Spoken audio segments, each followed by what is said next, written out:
नमस्कार, मैं हूं आपके साथ अवंतिका अवस्थी और आप देख रहे हैं के न्यूज इंडिया। हम बात करेंगे उत्तर प्रदेश खबरों की। उससे पहले एक नजर आज की सुर्खियों पर। उत्तर प्रदेश के चित्रकूट में भीषण सड़क हादसा, तेज रफ्तार डंपर ने ऑटो को मारी टक्कर, 5 की मौत, 3 की हालत बेहद गंभीर। सीएम योगी आज बरेली में प्रबुद्धजन से संवाद कर साधेंगे सियासी समीकरण, बदायूं पीलीभीत में भी है कार्यक्रम। पीएम मोदी के आने के पहले अमित शाह मथेंगे यूपी, पीएम की रैली और रोड शो हुआ तय, लोकसभा क्षेत्रों में तैयारियों की समीक्षा के लिए होगी मेगा बैठक। लोकसभा चुनाव को लेकर एक्टिव हुई बसपा, मायावती आकाश आनंद ने शुरू करेंगे चुनाव प्रचार, जारी हुई स्टार प्रचारकों की लिस्ट। यूपी में दहाड़ेंगे लड़ाकू विमान, आगरा लखनऊ एक्सप्रेसवे पर उतरेंगे सुखोई जगुआर, आज से 11 अप्रैल तक रहेगा बंद। रोडवेज की एसी बसों में महंगा हुआ सफर, 10% किराया बढ़ा, बरेली जंक्शन पर यूपीआई से भुगतान शुरू। आप देख रहे हैं के न्यूज, खबरों का सारथी।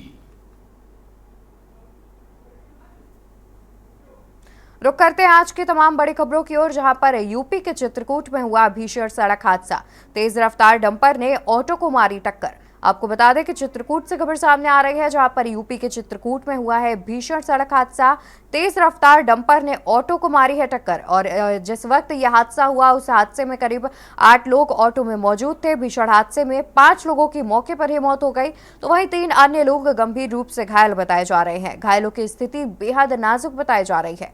साथ ही अनुमान लगाया जा रहा है कि हादसे में मौतों का आंकड़ा भी बढ़ सकता है। हादसे के वक्त ऑटो में सवार थी 8 सवारियां।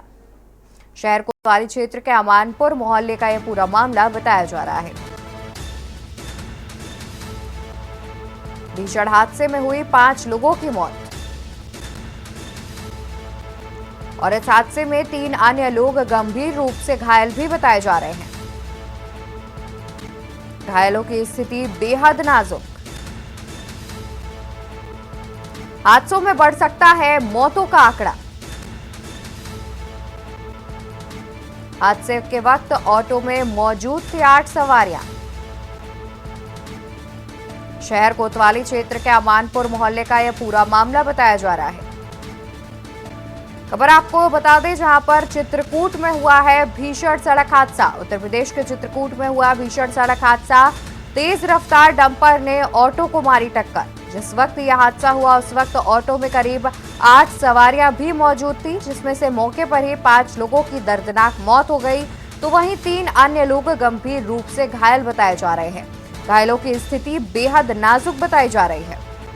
बता दें कि 3 अन्य लोग इस हादसे में घायल हो गए थे, जिनकी स्थिति बेहद नाजुक बताई जा रही है।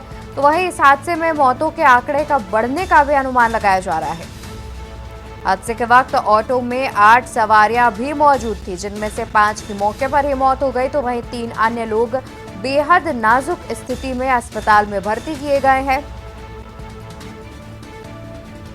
चित्रकूट में हुआ है भीषण सड़क हादसा, तेज रफ्तार डंपर ने ऑटो को मारी टक्कर। भीषण हादसे में 5 लोगों की मौके पर हुई मौत, 3 लोग गंभीर रूप से घायल बताए जा रहे हैं। इस हादसे में 3 अन्य लोग गंभीर रूप से घायल बताए जा रहे हैं, जिनकी स्थिति बेहद नाजुक है। बता दें कि जिस वक्त यह हादसा हुआ ऑटो में करीब 8 सवारियां मौजूद थी, जिनमें से 5 की मौके पर ही दर्दनाक मौत हो गई, तो वहीं 3 अन्य लोगों की स्थिति बेहद नाजुक बताई जा रही है। चित्रकूट में तेज रफ्तार डंपर ने ऑटो को मारी थी टक्कर, जिसके बाद यह भीषण हादसा हुआ और इस हादसे में करीब 8 लोग ऑटो में सवार थे, जिनमें से 5 की मौके पर ही मौत हो गई। चित्रकूट से बड़ी खबर सामने आ रही है, जहां पर तेज रफ्तार डंपर ने ऑटो को मारी टक्कर।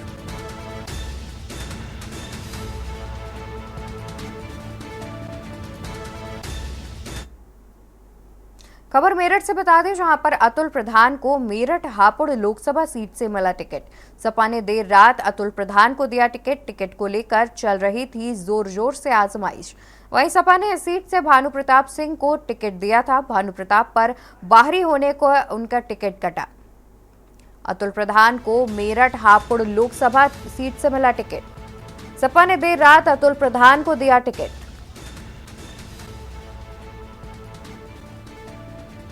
टिकट को लेकर चल रही थी जोर आजमाइश। सपा ने इस सीट से भानु प्रताप सिंह को दिया था टिकट। सपा ने इस सीट से भानु प्रताप सिंह को दिया था टिकट, लेकिन भानु प्रताप पर बाहरी होने के कारण उनका टिकट इस बार काट दिया गया है और अतुल प्रधान योगेश वर्मा लखनऊ में डाले हुए थे डेरा। सरधना विधानसभा सीट से सपा के विधायक हैं अतुल प्रधान।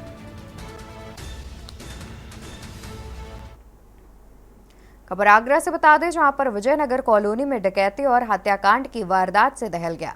केमिकल कारोबारी दिलीप गुप्ता की बेरहमी से हत्या कर दी गई तो 2 बाइक पर आए 4 लुटेरे नौकर ने साथियों के साथ मिलकर वारदात को अंजाम दिया। कारोबारी की पत्नी को बदमाशों ने यातना देकर अधमरा कर दिया। विजयनगर पुलिस चौकी से महज 50 मीटर की दूरी पर बदमाशों ने इस पूरी वारदात को अंजाम दिया है।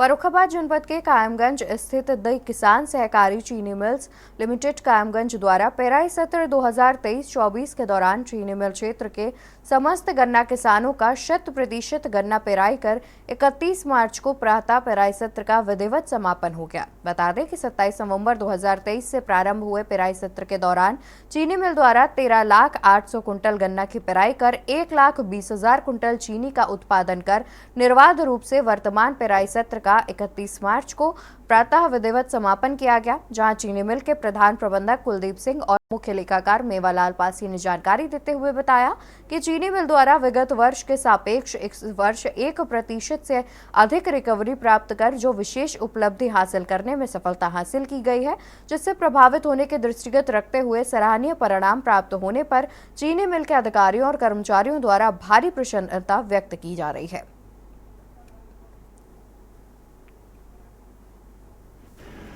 जो चीनी मिल का पेराई सत्र है, इसमें जो है विधिवत समापन हो गया है। तो इस पेराई सत्र के दौरान कितने गन्ने की खरीद की गई है और कितना चीनी का उत्पादन किया गया है?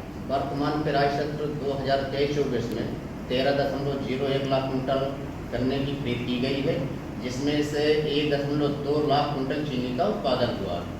तो इसमें इस सत्र का कितना पेमेंट हुआ है? गन्ने कितने की खरीद की गई, कितने मूल्य की, और कितना उसमें पेमेंट कर चुके हैं और कितना प्रतिशत कर चुके हैं? इसमें 47.98 करोड़ रुपए का गन्ने की खरीद की गई है, जिसके सब्बे से 37.10 करोड़ रुपए का भुगतान किया जा चुका है।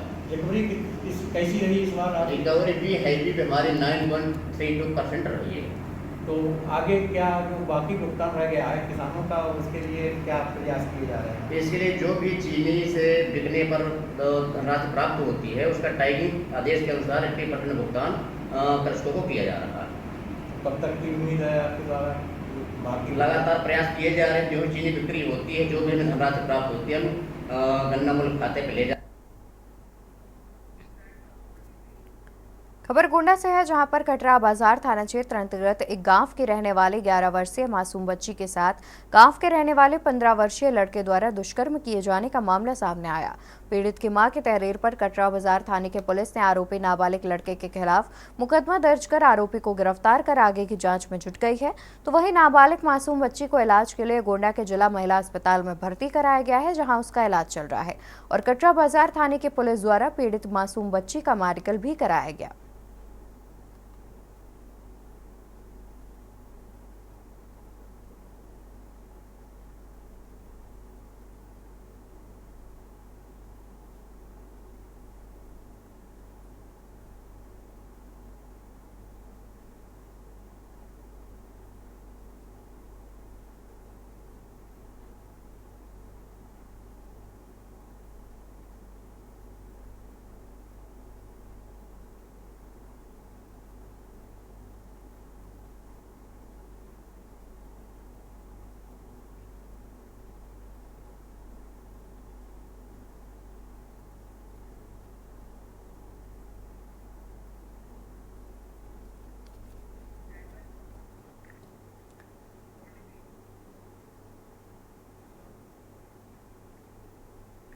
खबर बहराइच से है, जहां बड़ी संख्या में पीआरडी जवानों ने कलेक्ट्रेट परिसर पहुंचकर प्रदर्शन किया। पीआरडी जवानों ने आरोप लगाया कि उनकी ड्यूटी अब कम लगाई जा रही है, जिससे उनका जीवन यापन मुश्किल हो रहा है। जवान अपनी मांगों के मांग पत्र लेकर कलेक्ट्रेट पहुंचे थे।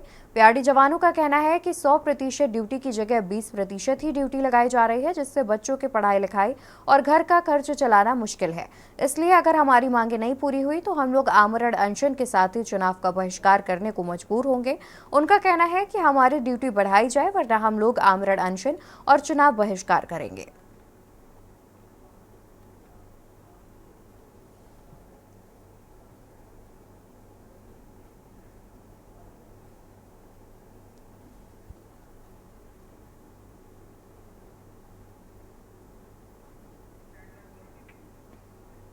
खबर बहराइच से है, जहां पर Indo Nepal border Rupaidiha integrated check post सभागार में लोकसभा चुनाव 2024 को लेकर भारत और नेपाल दोनों देशों के बीच हाई लेवल की मीटिंग हुई है।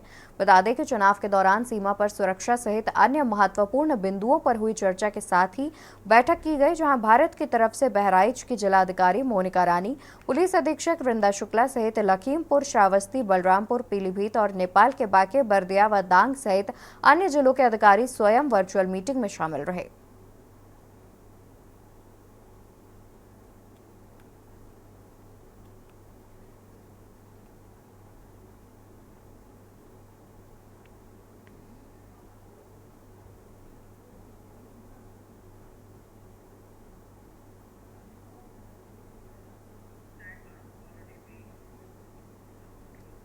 बहराइच लखनऊ हाईवे पर मरी माता मंदिर के पास एक खाने के होटल में अज्ञात कारणों से आग लग गई, जिसमें हजारों रुपए का सामान जलकर खाक हो गया। मौके पर पहुंची पुलिस ने इसकी सूचना दमकल विभाग को दी, लेकिन फायर ब्रिगेड की गाड़ी आने तक होटल में रखा सारा सामान जलकर खाक हो चुका था। होटल के मालिक ने बताया कि हम लोग होटल में ही बैठे थे, तभी पीछे की तरफ से अचानक आग की लपटें उठने लगी और धीरे धीरे सब कुछ जलकर खाक हो गया। फिलहाल दमकल विभाग ने आग पर काबू पा लिया था, जहां पर पुलिस आग लगने के कारणों का पता लगाने में भी जुट गई थी।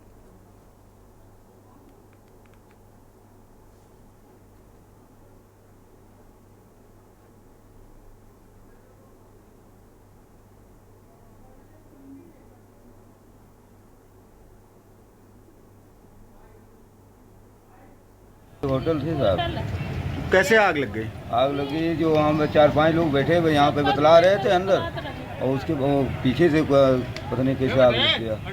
पता नहीं चला कैसे आग लग गई। ना जान मिला कि कैसे आग लगी है। होटल में शायद जान नहीं मिला कि कैसे आग लगी। पाछे हम तखत पर बैठे रहे और ये बिंज बाहर अंदर दुकान के ढाला पर बैठे रहे। जब पाछे से बड़े लाग तब देखे ना ये मुका हम तखत पर बैठ रहे, तो हमका ये आग कहाँ से निकले लगा। जोले उठा के धरे कि पानी ना दे, तो सामान कुछ ना उठा मिला, सब हम पैसा कौड़ी सब बढ़ गए। लोकसभा चुनाव के लिए मुख्यमंत्री योगी आदित्यनाथ का ताबड़तोड़ चुनाव प्रचार जारी है, जहां सीएम योगी इसी कड़ी में 3 जिलों को दौरे पर रहे। बता दें कि सीएम योगी ने हाथरस, बुलंदशहर और गौतम बुद्ध नगर में भारतीय जनता पार्टी की ओर से आयोजित प्रबुद्ध सम्मेलनों को संबोधित करने पहुंचे, जहां मुख्यमंत्री की जनसभा में भारी भीड़ देखने को मिले। हाथरस, बुलंदशहर और गौतम बुद्ध नगर में प्रबुद्ध सम्मेलनों में सीएम योगी आदित्यनाथ ने विरोधियों पर जमकर जुबानी तीर छोड़े। सीएम ने कहा कि जो लोग आज भी प्रधानमंत्री पर उंगली उठाने का प्रयास कर रहे हैं, वे भारत के विकास के अवरोध हैं, विकसित भारत के मार्ग में बैरियर है। और क्या कुछ कहा है मुख्यमंत्री ने, आपको सुनाते हैं। पिछली सरकारों की दंगा पॉलिसी को भी आप लोगों ने देखा है। दंगा होता था। मैं 2017 में जब आया था यही विधानसभा चुनाव का शुभारंभ करने के लिए, जब मैंने यहां पे चुनाव की बात कही तो लोगों ने कहा, अरे साहब यहां पे तो एक सरकार का एक मंत्री ऐसा है कि जो उसके सामने कौन बोल पाएगा। यानी सरकार के संरक्षण में और आम जनता की आवाज को किस कदर बंद कर दिया जाता था। व्यापारी असुरक्षित, बेटी असुरक्षित, नौकरी पेशा वाला असुरक्षित, अन्नदाता किसान असुरक्षित, युवा का भविष्य असुरक्षित। सुरक्षित था तो केवल गुंडे थे या कुछ चंद परिवार थे, और आज जो गुंडे पहले सुरक्षित थे, आज वे असुरक्षित हुए हैं और जनता जनार्दन, बेटी हो, व्यापारी हो, जनता जनार्दन सुरक्षित महसूस कर रहा है। जो लोग आज भी मोदी जी पर उंगली उठाने का प्रयास कर रहे हैं, वे भारत के विकास के अवरोधक हैं। वे विकसित भारत के मार्ग के बैरियर हैं। हमें उस बैरियर को हटाना पड़ेगा और मोदी जी के नेतृत्व में एक सुरक्षित और समृद्ध भारत की परिकल्पना को साकार करने के लिए हम सबको कार्य करना होगा और इस दृष्टि से चुनाव महत्वपूर्ण है। इन चुनावों के लिए पब्लिक को बताना, क्योंकि यहां पे तीसरे चरण में चुनाव होंगे और तब तक गर्मी भी चढ़ चुकी होगी। और बहनों भाइयों, उस समय हमें किसी भी प्रकार की परवाह के बगैर मोदी जी के नेतृत्व पर विश्वास करते हुए भारतीय जनता पार्टी और सहयोगी दलों ने जिन्हें भी अपना प्रत्याशी बनाया है, उन प्रत्याशियों के पक्ष में अपना एक एक वोट पोल करने के लिए आम जनता जनार्दन को तैयार करना है। और ये हाथरस की तो अपनी पहचान है। ताऊ जी की तो भूमि है ही, साथ साथ हींग की खुशबू देश के अंदर भी जा सके, वहां तक पहुंचाने के लिए अनूप वाल्मीकि को भारतीय जनता पार्टी ने इसलिए अपना प्रत्याशी बनाया। ये जो सकारात्मक वातावरण पिछले 10 वर्ष के अंदर देश के अंदर देखने को मिला है, अद्भुत है। दुनिया इसके प्रति अभिभूत है और हम भारतवासियों का दायित्व भी बनता है। एक तरफ वे लोग हैं जिनके लिए फैमिली फर्स्ट एकमात्र उनके जीवन का मिशन है, लेकिन दूसरी तरफ मोदी जी के नेतृत्व में यह मंच भी है जिनके लिए नेशन फर्स्ट है, राष्ट्र प्रथम के उन मूल्यों के साथ जो जीवन जीते हैं। एक तरफ वे लोग हैं जिन्होंने जातिवाद के आधार पर सामाजिक आने बाने को छिन्न भिन्न किया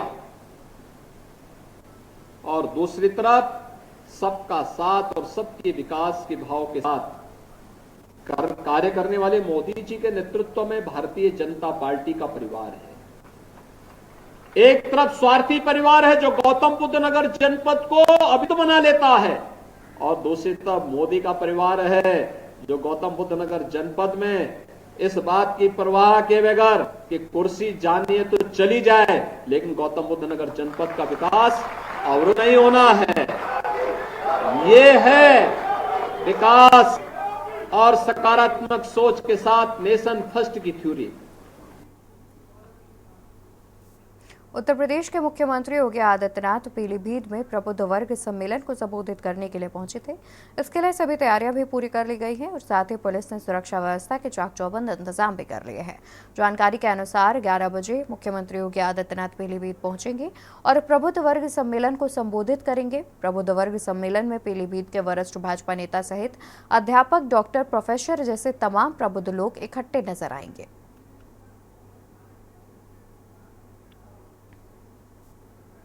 पीलीभीत में गांधी परिवार के गढ़ में भाजपा द्वारा प्रत्याशी बनाए गए उत्तर प्रदेश सरकार के कैबिनेट मंत्री जितिन प्रसाद को जीत दिलाने के लिए भाजपा लगातार प्रयास कर रही है और इसी का नतीजा है कि उत्तर प्रदेश के मुख्यमंत्री योगी आदित्यनाथ कल पीलीभीत में प्रबुद्ध वर्ग सम्मेलन को संबोधित करने के लिए पहुंच रहे हैं और लगातार उसकी तैयारियों में प्रशासन और भारतीय जनता पार्टी जुटी हुई है।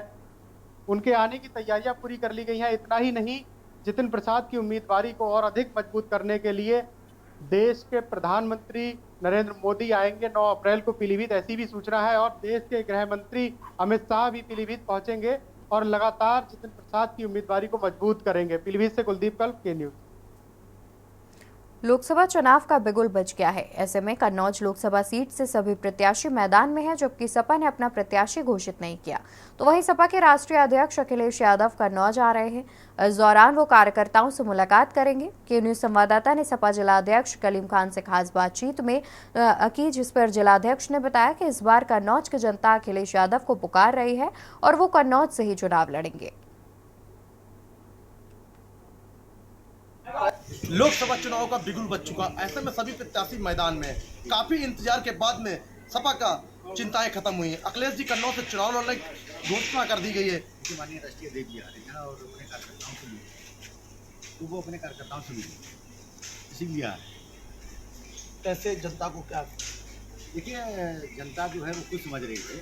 आज जो है संविधान बचाने की लड़ाई है और कहीं ना कहीं संविधान बचाने के लिए माननीय राष्ट्रीय अध्यक्ष जी को चुनाव भी लड़ना है और वो चुनाव लड़ेंगे। सबको कहीं भाजपा हावी तो नहीं हो रही? देखिए, भाजपा के चाहे मुख्यमंत्री हो, चाहे प्रधानमंत्री हो, चाहे यहाँ का सांसद हो, ये वो झूठ की दुकान से निकले हुए लोग हैं कि हर बात में झूठ करते हैं। अभी लोहिया जो पार्क है उसमें एक लाइव डिबेट में इन्होंने कहा कि कन्नौज में गाय नहीं है और यहाँ गाय का कोई मुद्दा नहीं, जबकि यहाँ पर हालत तो ये है कि जो गौशालाएं बनाई गई हैं तो उसका जो भूसा है, दाना है, वो माननीय सांसद जी खा रहे हैं या मुख्यमंत्री जी खा रहे हैं या कौन खा रहा है? मैं ये पूछना चाहता हूँ। या तो ये झूठ बोल रहे हैं या इनके जो मुख्यमंत्री जी हैं वो झूठ बोल रहे हैं या माननीय प्रधानमंत्री जी वो झूठ बोल रहे हैं। जिलाध्यक्ष ने बताया कल अखिलेश जी आएंगे तो कार्यकर्ताओं में उत्साह बढ़ा जाएगा। कन्नौज की तस्वीरें दिखा रहे हैं हम, कन्नौज से के न्यूज़ के लिए सीधे।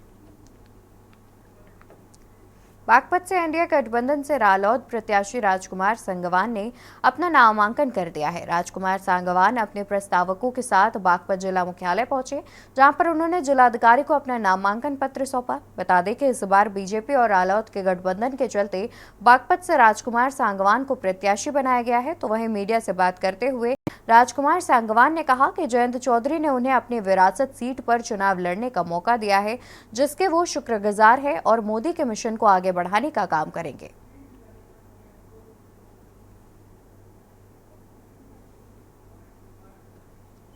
नामांकन मैंने दाखिल किया है। एनडीए का प्रत्याशी हूँ मैं। भारतीय जनता पार्टी राष्ट्रीय लोकदल और राष्ट्रीय लोकदल के मुखिया चौधरी जयंत जी ने मुझे ऐसी लोकसभा सीट से प्रत्याशी बनाया। ये स्वर्गीय चौधरी चरण सिंह जी कर्म भूमि है, ये वो पावन भूमि है जिस महापुरुष की मैंने बचपन से बिल्ले बांटने का काम किया। आज उसी विरासत की सीट पर चौधरी जयंत जी ने मुझे नामांकन करने के लिए मुझे भेजा है। मैं तो आशीर्वाद लेना हूँ क्षेत्रीय जनता का। नामांकन मैंने किया और भारतीय जनता पार्टी राष्ट्रीय लोकदल के सभी सम्मानित पदाधिकारी और जो कार्यकर्ता हैं वो सब चुनाव में लगे हैं। भारतीय जनता पार्टी उत्तर प्रदेश के लोकसभा चुनाव के शहर प्रभारी संजीव चौरसिया का पार्टी मुख्यालय पर बीजेपी शहर अध्यक्ष दीपू पांडे ने पुष्पगुच्छ और रामचरितमानस भेंट कर भव्य स्वागत किया और पार्टी पदाधिकारियों से लोकसभा चुनाव की चर्चा की। तो वहीं बीजेपी उत्तर प्रदेश के लोकसभा चुनाव सह प्रभारी संजीव चौरसिया ने पत्रकारों से बातचीत करते हुए केंद्र सरकार और प्रदेश सरकार की उपलब्धियों को गिनाते हुए नजर आए। सीबीआई और ईडी की छापेमारी पर कहा कि वो स्वतंत्र एजेंसी है और उनको जो सूचना मिलती है उसके आधार पर छापेमारी कर साक्ष्य एकत्र करने का काम किया जाता है। वो सरकार के आदेश पर काम नहीं करते। जिस तरह से लोगों के पास कैश निकल रहा है उससे अंदाजा लगाया जा सकता है कि किस तरह से इन लोगों ने भ्रष्टाचार में लिप्त हैं।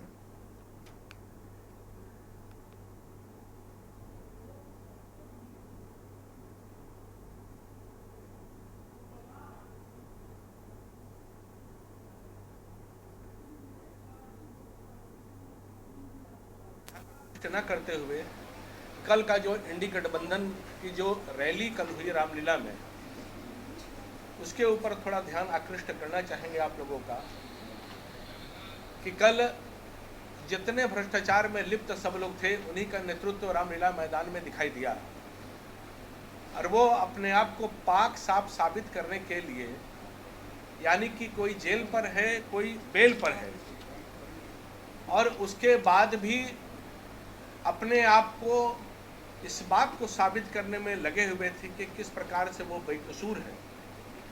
आपको पता है देश के माननीय यशस्वी प्रधानमंत्री जी ने कहा है, न खाएंगे न खाने देंगे। उत्तर प्रदेश खबरों में फिलहाल के लिए बस इतना ही। बाकी की खबरों के लिए आप देखते रहिए के न्यूज़ इंडिया। नमस्कार।